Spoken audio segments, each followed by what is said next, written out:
당신의 삶의 모든 순간 아래에는 보이지 않는 건축물이 존재한다. 그것은 너무 정교하고 섬세해서 거의 눈치채기조차 어렵다. 그러나 가끔 찰나의 틈이 열리듯 무언가가 그 장막을 뚫고 들어온다. 어떤 이가 전화를 걸어오기 불과 몇 초 전 이미 그 사람을 떠올리고 있는 자신을 발견한다. 시계를 볼 때마다 같은 숫자가 반복되어 눈에 들어온다. 우연히 책이 떨어지는데 바로 그 책 속에는 지금의 나에게 가장 필요했던 문장이 적혀 있다. 그 순간 내 안에서 무언가 오래된 기억 같은 것이 일어난다. 이 모든 것이 결코 우연이 아님을 속 깊이 아는 듯한 감각, 고대의 기억 같은 울림이다. 하지만 우리는 이런 순간을 우연이라고 부르도록 배워왔다. 무심한 우주 속에 불시에 겹쳐진 무의미한 사건이라고 믿도록 길러졌다. 그런데 만약 이 이야기가 우리가 받아들인 가장 제한적인 믿음이었다면 어떨까? 만약 당신의 삶에 나타나는 모든 것이 우연이 아니라 당신이 어떤 존재로 변화해가고 있는지에 대한 응답이라면 어떨까? 그것이 바로 환영에 생긴 첫 균열이다. 우연이라는 신화를 의심하기 시작하면 모든 것을 연결하는 숨은 실이 드러나기 시작한다. 삶이 끊임없이 우리에게 언어를 건네고 있음을 깨닫는다.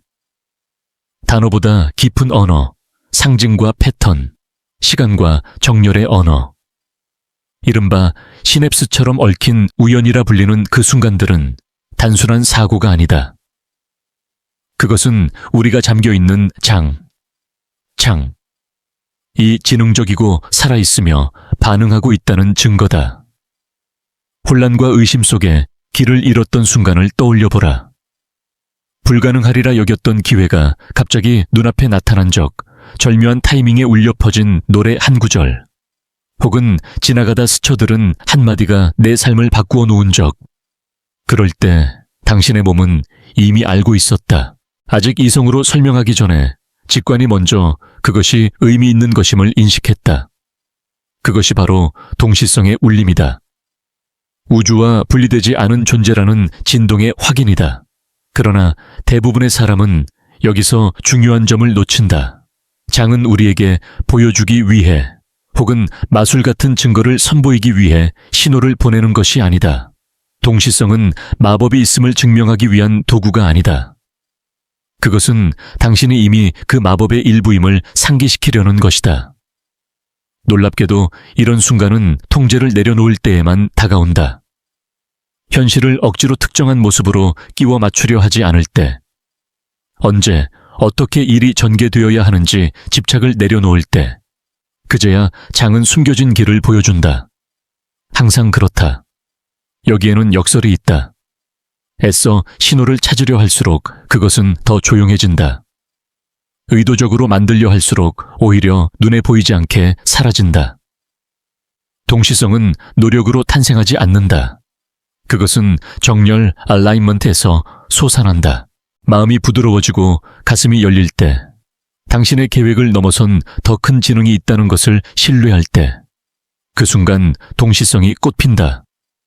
그것은 당신과 분리된 무언가가 아니다. 그것은 당신이 더 확장된 표현으로 드러난 모습이다. 만약 당신의 삶이 때로는 멈춰 있고 반복적이며 무겁게 느껴진다면 아마도 당신은 너무 바쁘게 다음 것을 쫓느라 이미 주위에서 펼쳐지고 있는 것을 놓치고 있었는지도 모른다. 동시성은 요란하게 외치지 않는다. 그것은 속삭인다. 불꽃놀이처럼 등장하지 않는다. 대신 결코 리허설할 수 없는 완벽한 타이밍의 정교함 속에서 온다. 당신은 기적을 쫓기 위해 여기에 있는 것이 아니다. 이미 살아있는 장이 당신의 진동을 비추고 있음을 기억하기 위해 존재하는 것이다. 당신이 경험했던 모든 정열은 운이 아니었다. 그것은 당신의 진동이 우주와 반쯤 만난 메아리였다. 그러므로 오늘 다른 가능성을 고려해보라. 당신의 삶에는 우연이 단 한 번도 존재하지 않았다. 사고처럼 보였던 순간은 사실 초대장이었다. 지연은 조율이었다. 겹침은 확인이었다. 그리고 지금 이 순간 당신이 이 말을 듣고 있다는 사실 자체가 가장 위대한 신호일지도 모른다. 당신이 삶을 있는 그대로 볼 준비가 되었음을 보여주는 증거. 그것은 끊임없이 당신에게 응답하는 장과의 대화다. 만약 단 한순간이라도 집착을 내려놓을 수 있다면 당신은 이미 필요한 것이 당신을 찾아 헤매고 있었다는 사실을 발견할 것이다.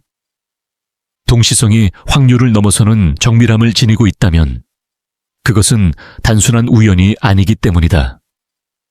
이를 이해하려면 눈에 보이는 세계 넘어 현실에 보이지 않는 건축물로 들어가야 한다. 당신이 만지고 맛보고 측정하는 모든 것 뒤에는 양자장이라 불리는 거대한 지성적 에너지의 매트릭스가 존재한다. 그리고 이 장은 수동적이지 않다. 그것은 의식, 즉 당신의 의식에 반응한다. 수십 년간 물리학자들은 미시 세계의 이상한 행동을 설명하기 위해 고심해왔다. 관측하지 않으면 입자는 고정된 위치를 갖지 않는다. 그것은 가능성의 파동으로 존재하다가 측정되는 순간 특정 상태로 붕괴해야 한다. 이것을 관측자 효과라고 한다. 이는 현실이 단순히 당신에게 일어나는 것이 아님을 의미한다. 현실은 당신과 상호작용한다. 당신이 내뿜는 진동에 반응하고 응시한다. 이 모든 것이 동시성과 무슨 관계가 있을까? 전부다. 양자장을 무한한 가능성에 살아있는 바다로 상상해보라.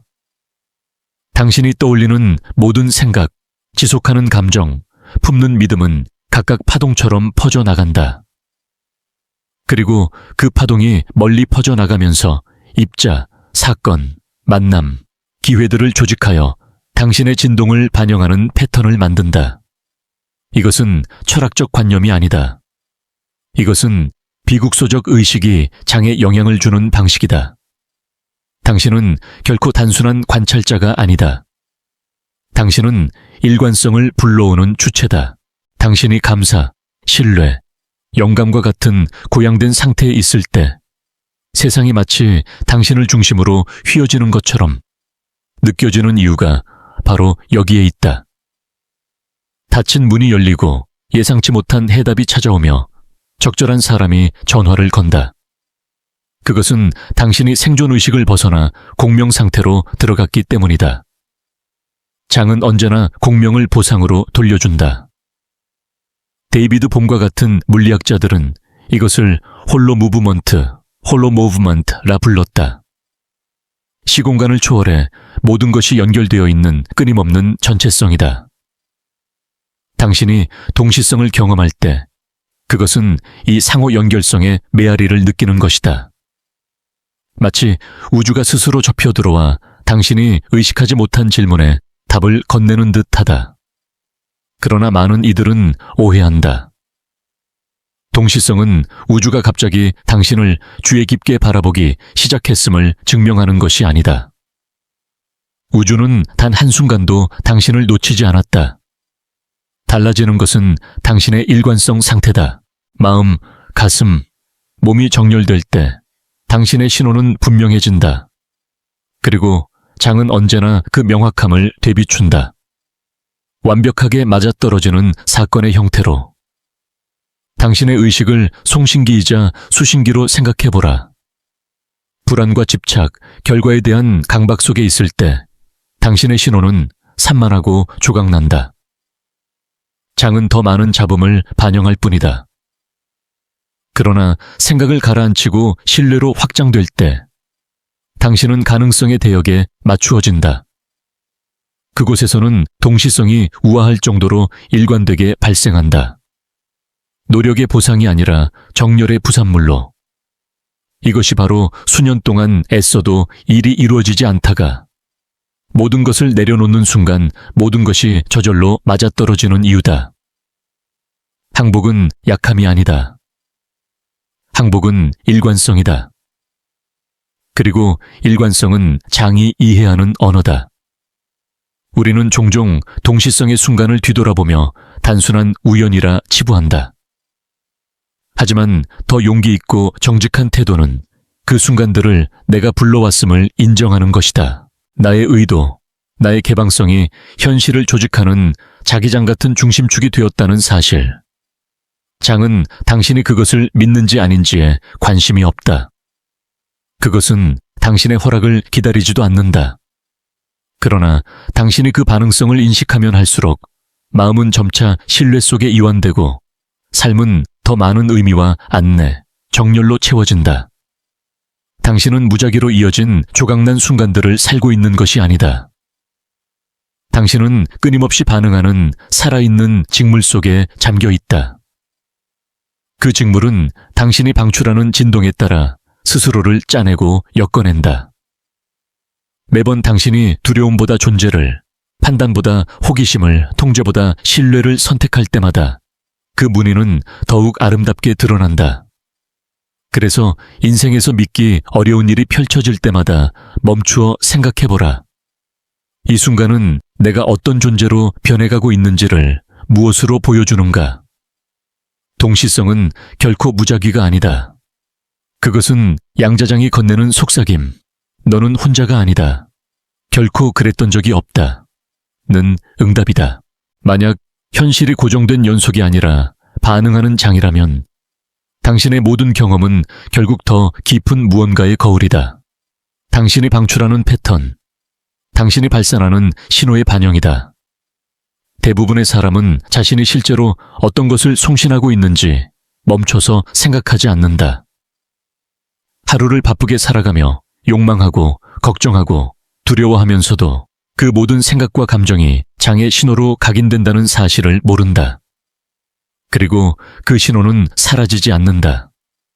그것은 내일에 보이지 않는 발판을 형성한다. 우리는 환경이 우연히 혹은 외부 힘에 의해 결정된다고 배워왔다. 하지만 진실은 정반대일지도 모른다. 당신이 삶이라고 부르는 것은 결국 당신 자신의 빈번한 믿음, 기대, 감정이 반사되어 되돌아온 메아리일 수 있다. 그렇기에 동시성은 보상처럼 주어지는 것이 아니다. 그것은 일관성에 대한 자연스러운 응답이다. 내면이 조율되었을 때, 생각과 감정, 에너지가 일치할 때, 장은 더 이상 선택의 여지가 없다. 그것은 반드시 그 명확성을 반영한다. 당신이 내보내는 패턴은 곧 당신이 경험하는 패턴이 된다. 끝없이 이어진 거울의 복도를 상상해보라. 어디를 보든 자신이 비친다. 어떤 거울은 왜곡되고 어떤 거울은 맑고 정확하다. 당신의 현실도 같다. 두려움을 품으면 두려움이 보인다. 원망을 지속하면 원망이 살아남는다. 소중히 여기는 것을 품으면 그것이 배가 된다. 왜냐하면 주의, attention는 에너지이고 에너지는 형태를 만들기 때문이다.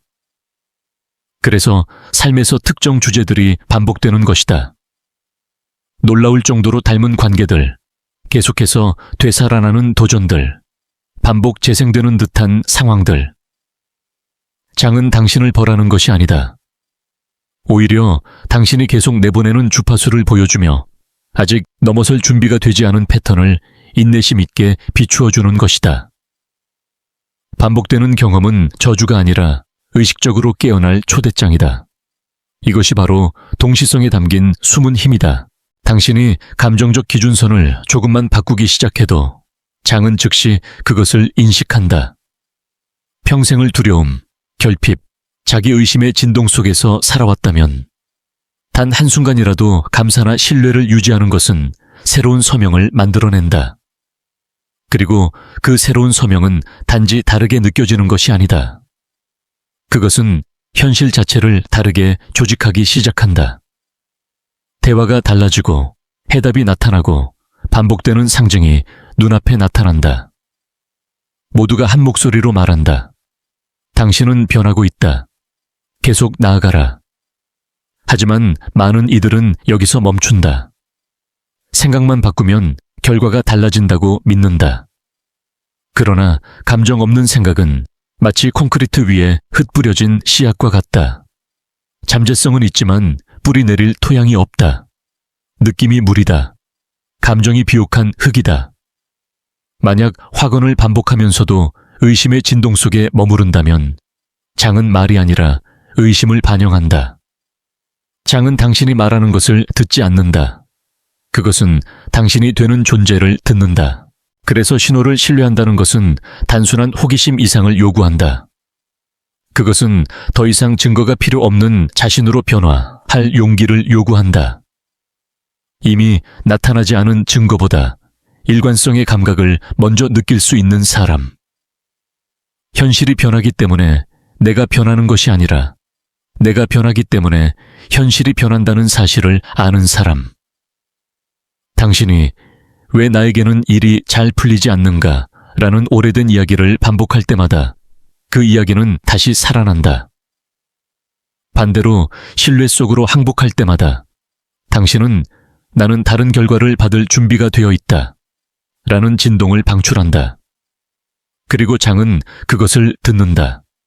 신호가 일관될수록 현실은 더 빠르게 스스로를 재편한다. 완벽할 필요는 없다. 필요한 것은 오직 자각이다. 자각은 모든 것을 움직이는 지렛대다. 오래된 주파수, 두려움, 판단, 긴급함으로 미끄러지는 자신을 발견할 때 당신은 멈출 수 있다. 호흡할 수 있다. 다시 선택할 수 있다. 그 단순한 선택이 충분히 반복되면 새로운 패턴이 된다. 가장 깊은 동시성은 바로 이런 조용한 순간들, 재정렬하기로 한 작은 결심들 속에서 탄생한다. 신뢰의 주파수를 방출할 때 장은 확인으로 응답한다. 감사의 진동을 내보낼 때 장은 축복을 확대한다. 온전함의 느낌을 체현할 때 삶은 더 이상 분열의 교훈을 보내지 않는다. 그러므로 자신에게 부드럽게 물어보라. 나는 무의식적으로 어떤 패턴을 송출해 왔는가? 그리고 내가 지금 당장 바꾸기로 한다면 어떤 일이 일어날까?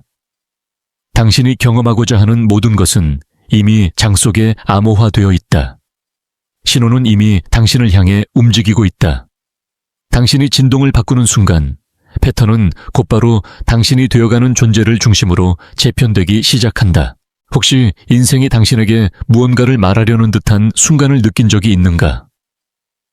하지만 정작 어떻게 들어야 할지 몰라 답답했던 적이. 사실 대부분의 사람들은 머릿속 소음, 감정적 소용돌이, 끊임없는 산만함에 휩싸여 있어 장이 끊임없이 보내는 섬세한 신호들을 알아채지 못한다. 그러나 동시성은 특별한 사람에게만 주어지는 것이 아니다. 단지 지금 여기서 충분히 존재하는 사람에게만 보인다. 장을 하나의 강으로 상상해보라. 그 안에는 무한한 가능성의 물줄기가 흐른다. 당신이 긴장하고 산만할 때 마치 강둑에 서서 아무것도 움직이지 않는다고 착각하는 것과 같다. 그러나 시선을 부드럽게 하고 지금 이 순간에 몰입할 때 흐름이 보이기 시작한다. 물결의 움직임이 드러나고 패턴이 이해되기 시작한다. 그렇다면 어떻게 신호에 귀 기울일 수 있을까? 먼저 속도를 늦추는 것이다. 단순히 일정만이 아니라 내면의 박자까지. 장은 조급함의 언어로 말하지 않는다. 그것은 공명의 언어로 속삭인다. 깊게 숨을 들이쉬고 머리에 긴장을 풀고 몸속으로 가라앉을 때 비로소 수용할 공간이 열린다. 그 틈새에서 동시성은 오랜 내러티브의 균열 사이로 스며든다. 가장 단순하면서도 강력한 연습 중 하나는 반복을 관찰하는 것이다. 패턴은 양자장의 언어다. 같은 숫자 배열을 반복적으로 보거나 서로 다른 사람들이 같은 말을 건네거나 예기치 못한 장소에서 같은 상징이 눈에 들어올 때 멈춰서 물어보라. 여기서 내 안에 어떤 부분이 반영되고 있는가? 당장 대답할 필요는 없다. 질문 자체가 문을 열어 젖히는 것이다. 또 다른 강력한 실천은 감정적 일관성을 기르는 것이다. 마음과 가슴이 일치할 때 장으로 향하는 당신의 신호는 명확해진다. 하트메스 연구소 A Heart Math Institute는 감사, 배려, 존중과 같은 감정 상태가 심장의 전자기장에 측정 가능한 일관성을 만들어낸다고 밝혔다. 바로 이 상태에서 우리는 직관적 영감과 동시적 정렬에 가장 수용적이 된다. 이것은 억지로 긍정적인 척하는 것이 아니다. 눈에 보이는 증거가 없더라도 확장감을 주는 감정적 주파수를 유지하는 것이다. 또한 장에게 안내를 청할 수도 있다. 잠들기 전 잠깐 시간을 내어 의도를 세워보라. 내가 알아야 할 것을 보여줘. 이 단순한 요청은 특정한 주파수를 맞추는 것과 같다. 아침에 눈을 떴을 때 떠오르는 첫 생각이나 감각, 이미지에 주목하라.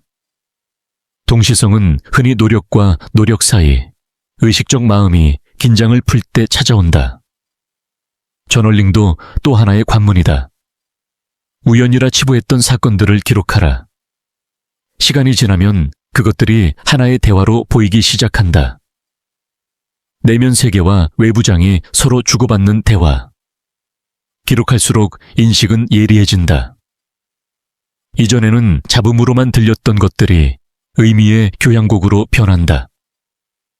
무엇보다도 모든 것을 즉시 해석하려는 집착을 내려놓는 것이 중요하다. 마음은 무언가를 좋다, 나쁘다, 유용하다, 무의미하다로 성급히 분류하려 한다. 그러나 장은 흑백의 틀 속에서 작동하지 않는다. 중요한 것은 몸으로 느껴지는 공명이다. 직관이 깨어날 때, 심장이 두근거리거나 익숙한 기시감이 찾아올 때, 설명은 부족해도 몸은 이미 알고 있다. 그리고 가장 본질적인 연습은 증거 없는 신뢰다. 끊임없는 검증 욕구는 의심의 주파수다.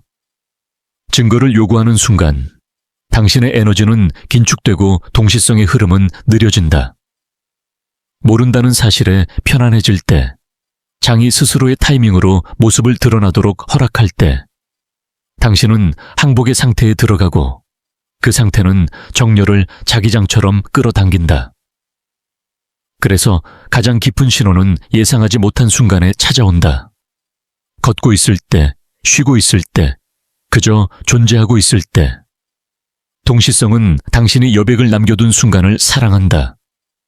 모든 것을 혼자 해결해야 한다는 이야기를 내려놓을 때, 그것은 흘러 들어온다. 오늘 단순히 이 연습을 시도해보라.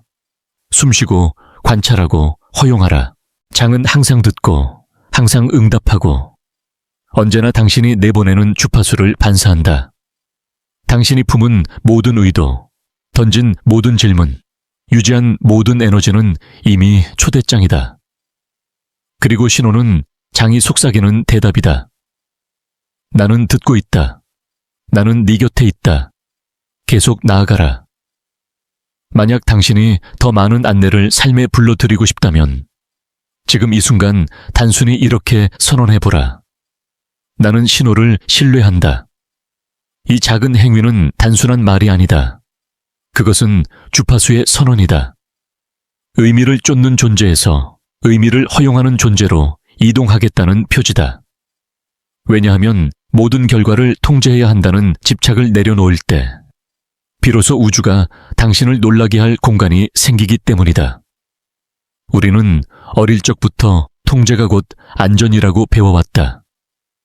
충분히 계획하고, 충분히 예측하고, 충분히 분석해야만 안전할 것이라고.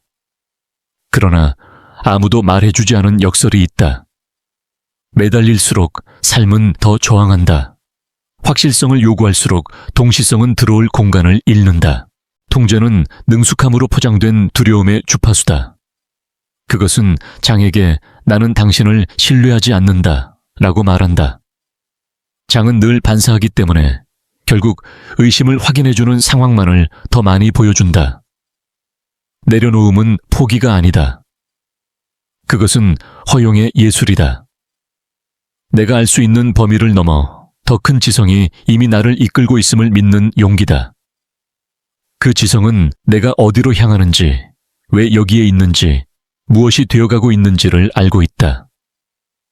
내가 집착하던 어떻게와 언제를 조금만 느슨하게 풀어낼 때 삶은 내 상상을 초월하는 방식으로 스스로를 편성하기 시작한다.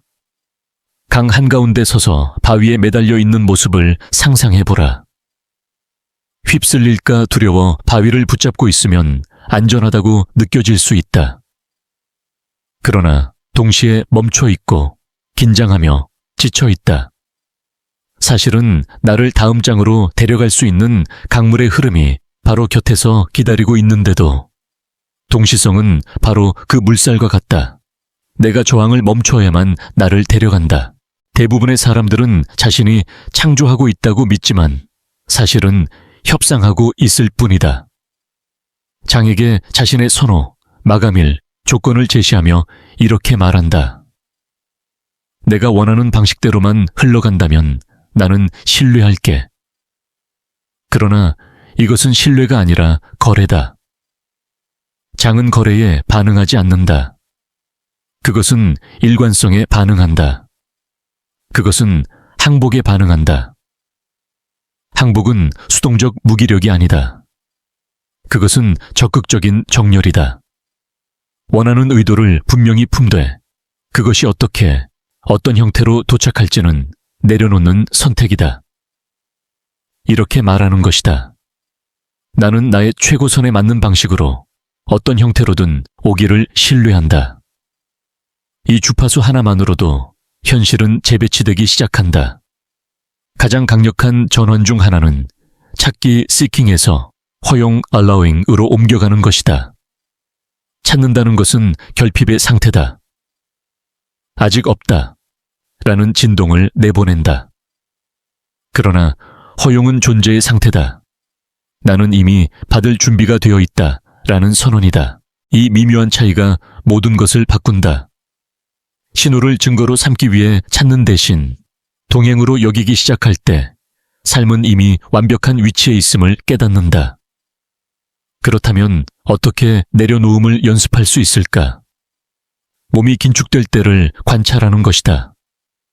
가슴이 조급함으로 조여들 때, 턱이 굳어 있을 때, 끝없는 생각에 소용돌이에 빠져 있을 때, 잠시 멈추고 숨을 고르고 손을 가슴에 얹고 자신에게 속삭여라. 나는 안전하다. 이제 놓아도 괜찮다. 언어를 부드럽게 바꾸는 것도 방법이다. 이 일이 반드시 일어나야 해. 대신 나는 완벽한 흐름에 열려 있다 라고 말해보라. 단어는 주파수를 담는다. 그것들을 요구가 아니라 초대장으로 만들어라. 보이지 않는 것을 신뢰하는 일은 때로 취약하게 느껴질 수 있다. 그러나 되돌아보면 모든 것이 맞아떨어졌던 순간은 내가 세세히 통제한 순간이 아니었다. 오히려 예상치 못했지만 마치 필연처럼 흘러온 장면들이었다. 동시성은 바로 그런 여백에서 자란다. 대본에 없는 공간에서 놀라움과 경이로움과 은총이 들어올 수 있는 틈에서 반대로 매 순간을 예측하려 애쓸수록 스스로 저항의 그물에 갇힌다. 그러나 한 발 물러서서 긴장을 풀면 장은 거의 기적처럼 보이는 방식으로 반응한다. 놓아버림은 단번에 도달할 종착지가 아니다. 그것은 연습이다. 우리는 익숙한 습관 때문에 다시 통제로 돌아가곤 한다. 그러나 괜찮다. 중요한 것은 단순히 알아차리고 숨쉬고 다시 선택하는 것이다. 그렇게 하다 보면 신뢰가 점차 기본 주파수가 된다. 그리고 그 순간 삶은 전혀 다른 얼굴을 보여준다. 더 이상 동시성을 억지로 불러오려 애쓰지 않아도 된다. 이미 그 안에서 살아가고 있기 때문이다. 당신은 애초에 혼자 모든 것을 짊어지도록 태어나지 않았다. 머릿속으로 모든 세부를 다 계산하도록 설계되지 않았다. 우주는 당신이 이곳에 도착한 순간부터 이미 당신을 위해 공모해왔다. 그리고 당신이 항복할 때 비로소 그것이 오랫동안 준비해 두었던 것을 보여준다. 모든 갈망의 밑바닥에는 하나의 주파수가 깔려 있다. 그것은 맑고 흔들림 없는 신호, 바로 신뢰다. 신뢰는 우연히 발견되는 감정이 아니다. 그것은 반복해서 선택하는 존재 상태다. 논리가 아직 믿을 만한 이유가 없다 라고 말하는 순간에도 신뢰의 주파수로 살기 시작하면 놀라운 일이 벌어진다. 삶은 더 이상 풀어야 할 문제집이 아니다. 그것은 대화가 된다. 당신의 심장과 우주 전체를 지탱하는 지성 사이의 친밀한 대화. 그때 깨닫는다. 기다리던 신호들은 증명을 위해 온 것이 아니었다. 그것은 단지 당신이 보고 들리고 인도받고 있다는 것을 확인시켜주는 속삭임이었다. 신뢰의 주파수는 요란하지 않다. 그것은 당신의 의심 위에 소리치지 않는다. 두려움과 경쟁하지 않는다. 그저 조용히 늘 그 자리에 머물며 당신이 돌아오기를 기다린다. 조급함을 누그러뜨릴 때마다, 반사적으로 반응하기 전에 잠시 멈출 때마다, 나를 위한 것은 결코 나를 지나치지 않는다 라는 믿음을 선택할 때마다 당신은 이 주파수와 다시 정렬된다. 그 순간 장은 당신의 진동에 맞추어 재배치된다. 머리로 계산할 수 없는 방식으로 당신이 알지 못한 길들을 열어준다.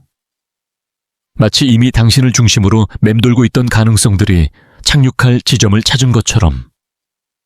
억지로 끌어내린 것이 아니라 단지 당신이 받아들일 준비가 되었기 때문이다. 이것이 동시성의 숨은 구조다. 그것은 절박함에 반응하지 않는다. 그것은 일관성에 반응한다. 감사와 신뢰, 보이지 않는 것을 믿는 심장의 에너지에 반응한다. 우리는 흔히 신호가 어떻게 우리를 찾아오는지 이해하려 애쓴다. 왜 지금 이때, 이 장소에서? 그러나 그 모든 연결고리를 설명하려 할 필요는 없다. 신비는 아름다움의 일부이기 때문이다. 설명할 수 없음이 바로 삶이 지닌 시적인 힘이다. 오히려 그 모호함을 허용할 때 삶은 자신이 늘 우리 편이었음을 더욱 명확히 드러낸다. 장은 우리의 준비 여부를 판단하지 않는다. 그것은 단지 우리의 개방성을 기다릴 뿐이다. 신뢰란 현실을 무시하는 태도가 아니다. 오히려 현실을 방어구 없이 마주하는 용기다. 매 지연과 매 우회와 매 설명할 수 없는 순간이 더 큰 설계 속에 제자리를 차지하고 있음을 받아들이는 것이다. 이 태도로 살 때 우리는 보장을 필요로 하지 않는다. 확실성보다 깊은 무언가를 느낀다. 연결, 그것이다. 그 공간 속에서 우리는 증거를 찾는 대신 이미 모든 것이 정렬되어 있다는 태도로 살아가기 시작한다. 그리고 바로 그 태도가 새로운 경험을 불러온다. 더 이상 신호를 믿기 위해 요구하지 않는다. 이미 믿고 있기 때문에 신호를 받는다. 그러니 지금 숨을 고르고 시선을 부드럽게 하라. 그리고 자신에게 상기시켜라. 나는 삶을 특정한 모양으로 강제로 만들기 위해 존재하는 것이 아니다.